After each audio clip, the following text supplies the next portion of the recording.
for joining us for another episode of The Experts. I'm Jonathan Gilliam. On this episode, I want to talk to you about success and failure and the relationship between those two things. I think a lot of people would be very surprised to find out that most people we deem successful have had terrible failures in life. They've had hurdles that they had to overcome in order to get to the top. And in fact, those failures and those hurdles, those obstacles in life, are what make them stronger than their other competitors. I've seen it in SEALs, going through SEAL training, in Ranger School. I've seen it in federal law enforcement. We see it in Olympic athletes, at people at the top of their class in medical school or law school. What we see is that people that have had to face challenges that just didn't get easy street. Maybe you have really talented people, and then you have somebody who may be talented but has certain life hurdles that they have to get over. The people that have these hurdles that they have to go around or get over are always the people who just have an edge on somebody who is just talented. So let's look at this for a second. Let's think about the graph of a heartbeat on a piece of paper, how you have the highs and lows. It's interesting when you look at this, because if you were just to focus in on that, you would see a low and you would see a high, and you tend to separate those things. When you step back, you see that it's an entire relationship of how the heart works. Life is very similar.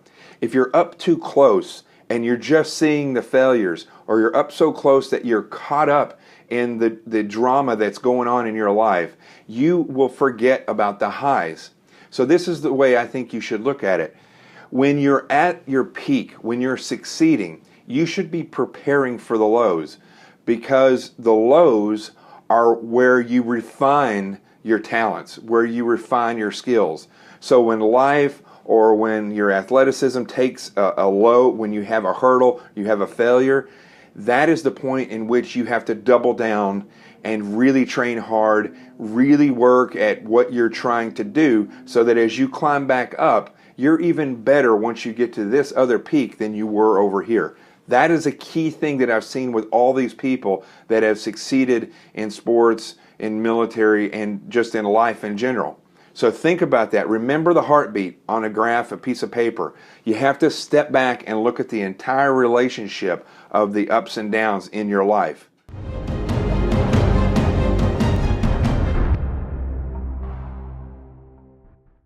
As I began work on this episode of The Experts, and I started thinking more and more about success and what it takes to be your best, I became very intrigued about what other people think about what it takes to make a success. What does the public think a success really is? So I reached out to my family and friends and people who follow me on social media. And, well, here you are on The Experts.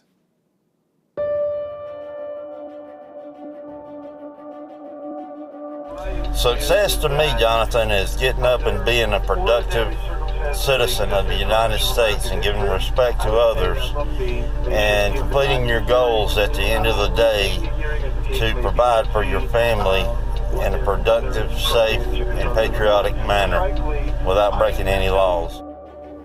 Success is never giving up the fight, but having fun doing it.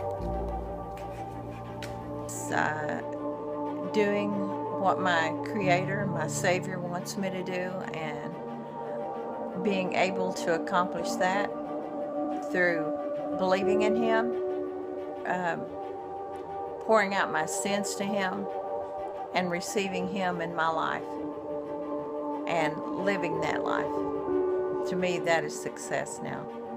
I define success as being a goal that I set for myself that I achieve. It doesn't necessarily have to be money. It can be a great job. It can be getting my education done. That is all going to be great success in my book. Success starts when you put God first in everything, and it's complete when you've carried out His will and you've trained your replacement. For me, success is recognizing all the blessings and the freedoms that you have and enjoying all those as much as you can every day. It's realizing that with God, your family, and a few good friends being for you, that'll get you through anything that could possibly come up against you. The sooner that you know all that, you realize that a lot of folks' traditional definition of success ain't as important as you thought it was. move on with your life, be a little bit happier for what you do have instead of chasing what other folks have. That'll make you happier and a little more satisfied, and being happy and satisfied is the name of the game. You have that, you're successful. Success is sleepless nights, endless amounts of stress, being on the very brink of it being too much. But in the end, it's achieving everything you ever wanted. Success to me is simple. It's a realization that you make the world a better place by working hard, by not giving up, by doing the right thing, and by taking care of people around you. And when you do all of that, and you do it with everything inside you, success is when it's all said and done. And you look back and you realize the world is a better place because of what you've accomplished. I believe that success is finding your why in life and then going for it. Being present in everything, in the successes and in the failures, and learning from the ups and from the downs. You got to earn success, and these guys just earned it. Steps on three, ready? 1, 2, 3. Success to me is doing what my daddy tells me and being a good dog. Love you, Daddy. I believe that success is what you set your goals out to be and how you achieve those goals. And when you achieve them, you find happiness. Success to me is being happy, feeling accomplished, setting goals, and doing things that truly make me happy. I think success in life is watching your children grow up to be independent people. What do you think, guys? I think it's to be loving to people that you don't know and help them. I think it's to make yourself happy and others. To me, success isn't about making more money. It's about making enough to get by and being a valuable part of the community. To me, success is about love. How much do you love what you do? How much do you love the people that you get to do it with? And how much meaning can you create for those people you love, for your family, for your coworkers, for the other artists in your circle? That's what it comes down to. Loving the moment and loving the big picture.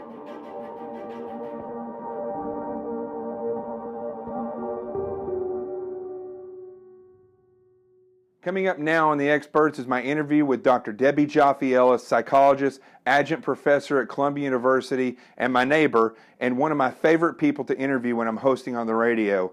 Dr. Debbie is an expert in Rational Emotive Behavior Therapy that was pioneered by her late husband, Albert Ellis, and she has some incredibly inspiring words and insight into what it takes to become a success, how we can get lost in our sorrow and misery that's projected onto us by the world, and how we can overcome those things to push forward and be the best that we can be. Ladies and gentlemen, Dr. Debbie Joffe Ellis. My husband used to say he had a gene for efficiency, and he saw that a lot of people who were going for psychoanalysis may feel better after they talk and vent or whatever, but they weren't getting better. They were continuing to think in ways that created the debilitating and unhealthy emotions such as anxiety or panic or shyness, depression, rage, guilt, jealousy, shame. Right. So anyway, he formulated his approach.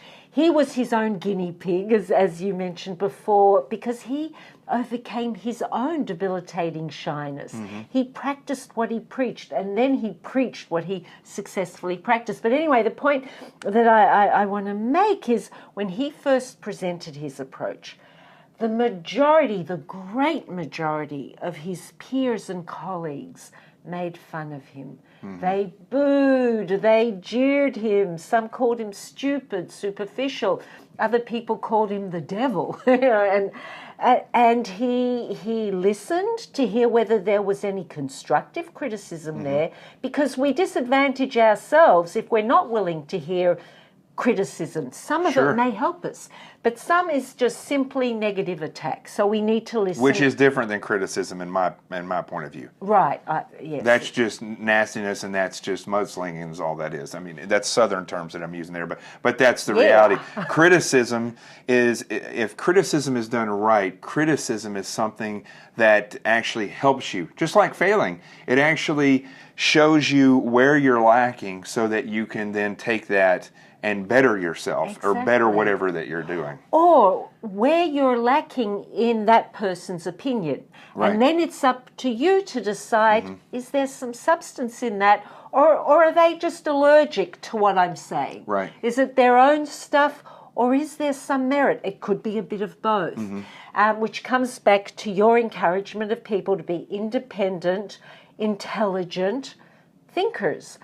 So luckily, my husband didn't let the damnation of others stop him from persisting in what he believed in. And he believed in it, A, because he practiced it on himself and he knew that it worked, and B, because he shared it with others and saw how their lives improved.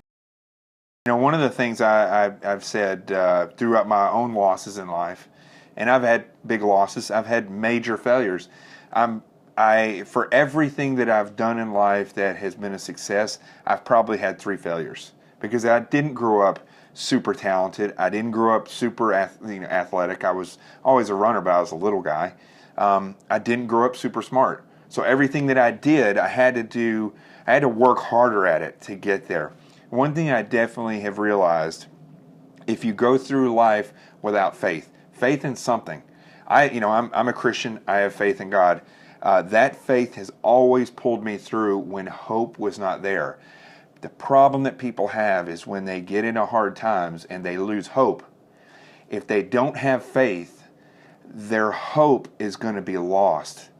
Because pain is something, if you don't learn, again, you have to learn how to embrace pain. And success or successes after failures are what help you learn to embrace pain. And it also shows you that you can persist through hard times.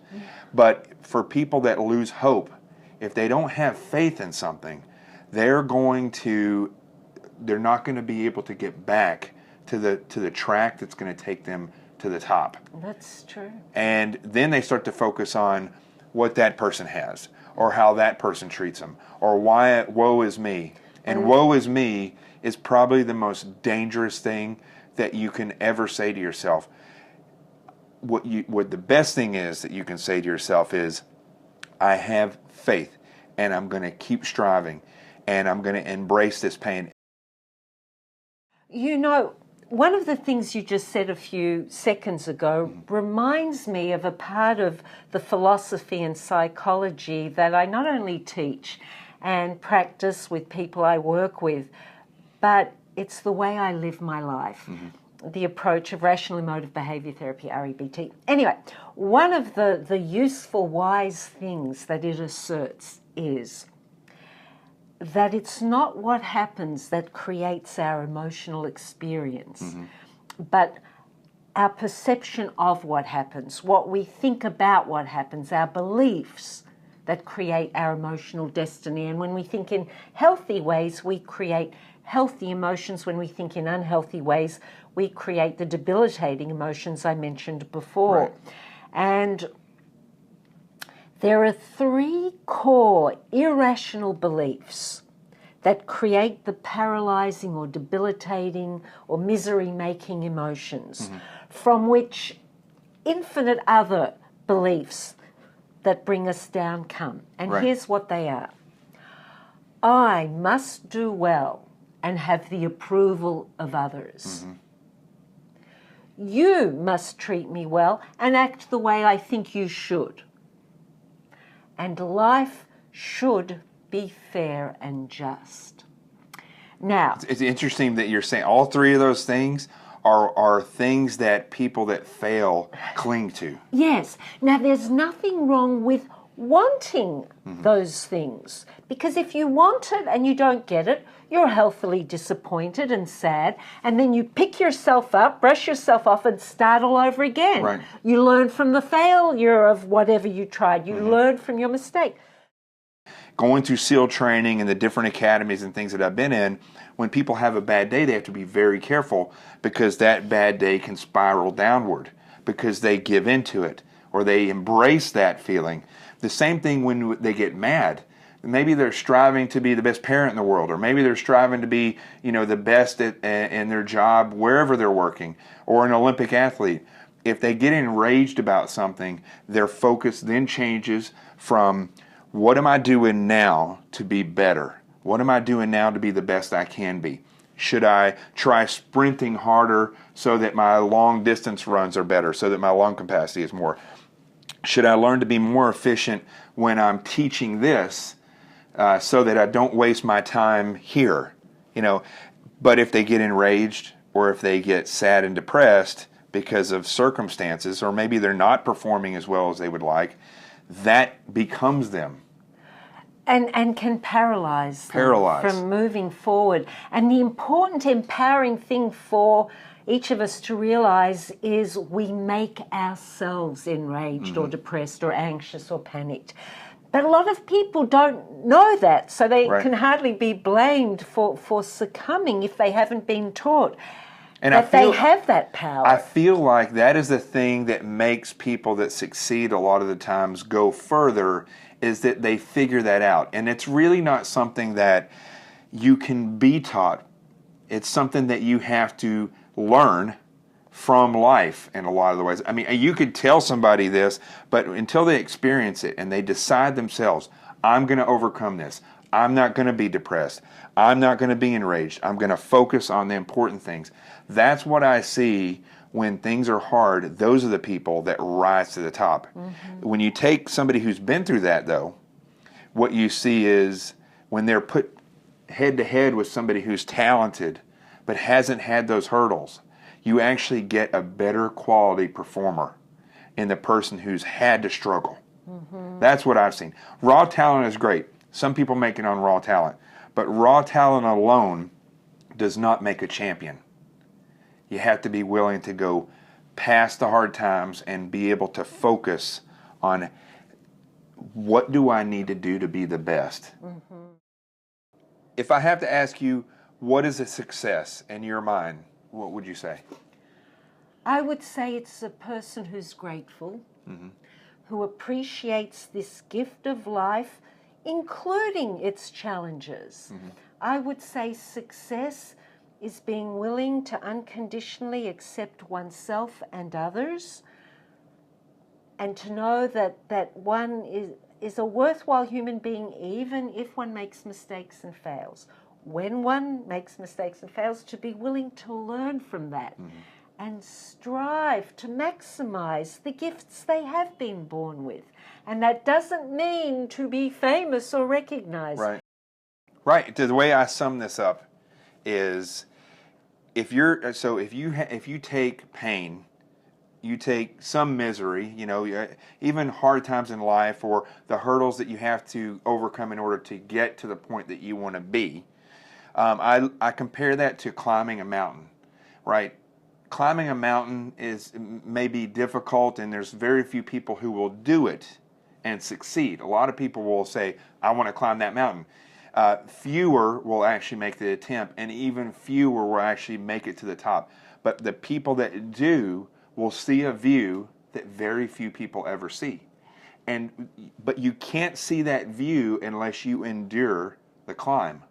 And that's really what it comes down to, is not focusing on pain as something that's stopping you from the top. It's focusing on pain as something that's going to allow you to get to the top, so that you can have this, 30,000 foot view like they have on Mount Everest.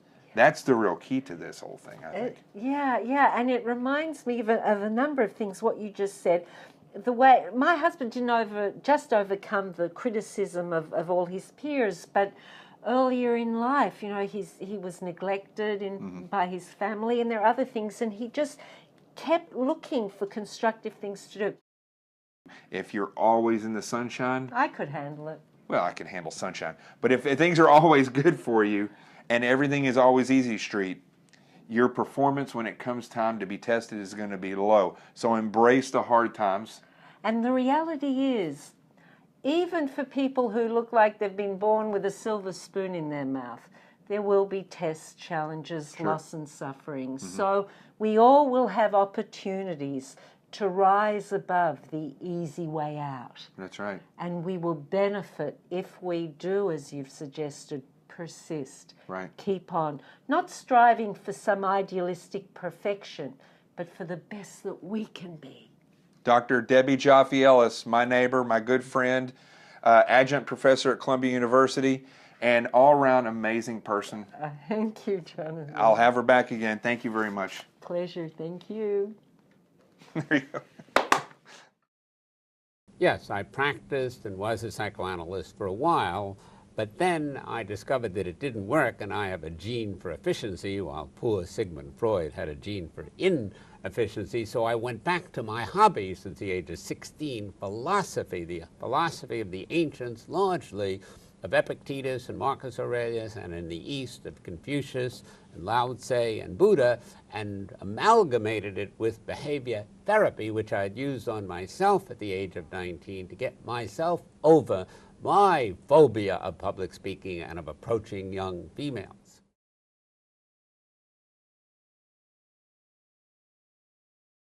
I'd like to thank Dr. Debbie Joffe Ellis again for joining me on this episode of The Experts. Her insight about success and how a person handles the up and downs in life is always amazing. She's so inspiring, and thank you again, Dr. Debbie, for joining me. I'd also like to thank everyone that sent in videos. I had an overwhelming response after reaching out to family and friends and social media friends, and I wish I could have included them all in this episode. We ran out of time, but the thing that was the most intriguing about all of them was the fact that 100% of all of them talked about success as something that comes from within. There are external achievements that are associated with success, but everyone across the board, and I had videos from all over the United States, and everybody talked about how success comes from within you. That's very interesting, because when you watch movies and you see the media and you listen to celebrities on TV, you don't get the sense that success comes from within. You get the feeling that success is some external achievement. Don't buy into that. Your success comes from within. It doesn't matter if you're at the bottom or at the top. Stay humble, and remember, your job here on this planet is to be the best that you can be. It doesn't mean that you're always going to be the best, but you should be the best that you can be. And lastly, before we step into the truth zone, I want to mention two more things. One is, I'm a huge animal person. I grew up with animals all my life in Arkansas. And my dogs, Rico and Jesse, I've had them for the past 16 years. Jesse unfortunately passed away in 2014. Rico is now almost 16. And they have shown me, and Jesse was an amazing example, as is Rico, of success, dedication, loyalty, undying love without any verbal responses at all. As I completed this labor of love, this video, this experts episode that we have now about success, I've spent a month putting this show together, shooting it, learning how to edit so that I could edit this show. Just all the different aspects of putting this together, and in the process of collecting the videos and just really thinking over and over about what success is, as I learned this process, I kept reflecting back to these two simple little dogs. How not a word ever came out of their mouth, but yet I always knew I could count on them. I always knew they would be there, and I always knew they would never let me down. That is unbelievably intriguing when you think about it, because just the simple little creature that God creates has the ability to be a success without ever speaking a word or uttering anything of I need or you must. None of that exists when it comes to these animals. So thank you to Rico and Jesse. God bless you, Jesse. We miss you. And lastly, before we step into the Truth Zone, one of the people that I reached out to was my good friend Billy Allman, former Navy SEAL, retired. And unfortunately, Billy's in the hospital. So he reached out to me and he sent me an email. And then this is what Billy says. He wanted to respond with a video, but laying in a hospital bed might not have the effect you were looking for. What's interesting is he still took the time out to write this, even though he's sitting in a hospital bed. That's a frogman right there. He goes on to say, I would say to never give up on your dream. Failure is just something you tell yourself so that you'll try a different approach. Success comes when you don't quit and when you have the help of true friends who are honest, believe in you, and won't feed you BS. God bless you, Brother Billy. I hope you get better. We're praying for you, and your service to this country is never forgotten.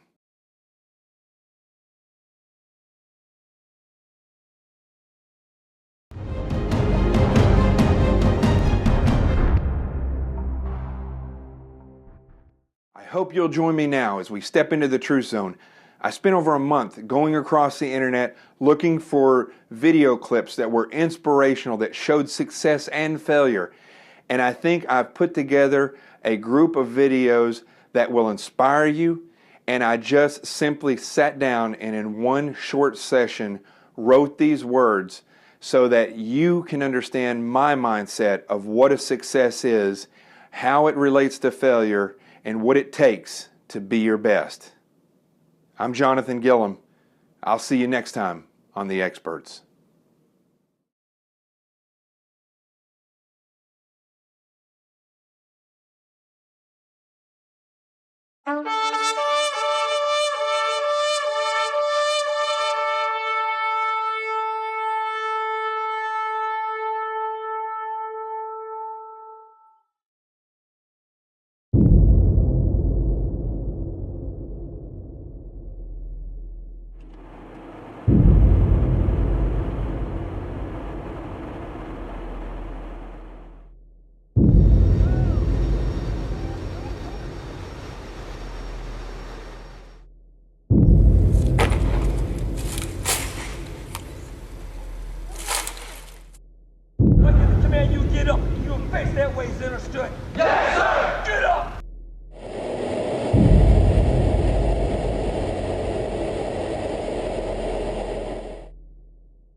Success in life isn't simply about being recognized as number one. Being the best is a place reserved for individuals that learn to handle failure and embrace the struggle it takes to get to the top. As dreamers sit around talking about who they'd like to be, and quitters blame the world for their shortcomings, winners embrace the struggle and strive to reach the potential of who they can become. Anyone that dares to be their best will eventually feel pain. They will feel immense stress, and they will fail, sometimes repeatedly. But failing only defines one single event in life. Trying again after failing is how warriors are forged, winners emerge, and leaders are identified. Ambition and a drive to overcome adversity are the seeds of success, and they are fueled by passion. In order to be the best, this is what you must do. You must strive to achieve the maximum results in everything you do, even past the point of exhaustion. If you've reached your limits and your legs can't possibly carry you any further, lay down and start crawling toward success. Keep driving forward no matter what, because stopping to consider your limits is deadly.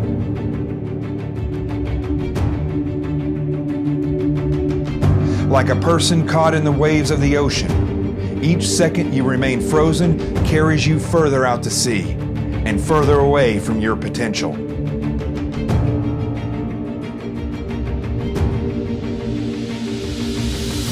someone tells you you're not strong enough, fast enough, or talented enough, prove them wrong. The will to make it can take you further than you ever dreamed possible if you just don't quit.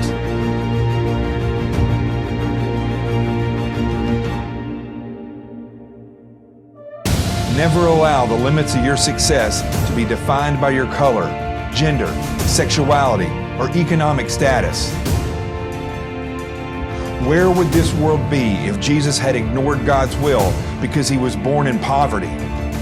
Can you imagine if the founding fathers of the United States had accepted tyranny because the road ahead was too hard? This country was built by men with the same ambition that led Christ to the cross. It's the fire that runs through the veins of anyone striving to be the best they can be. Lack of talent and ability is not the typical cause of failure. Most people fail before they start because they refuse to believe in themselves and they refuse to step outside of the box and think. The cold, hard reality about success is that you may not be the best tomorrow or the next day. In fact, it may take years before you make it to the top. But if you don't quit, if you seek out pain and you embrace it, if you refuse to let the naysayer set your limits and you dare to dream big, you will make it. You will succeed, and you will be the best. Death is a time and space that none of us will escape. But life is a continuous choice to be your best. Ultimately, the only thing that limits your success is you. So be ambitious, drive forward with passion, and never give up the fight. I'm Jonathan Gilliam. I'll see you next time on The Experts.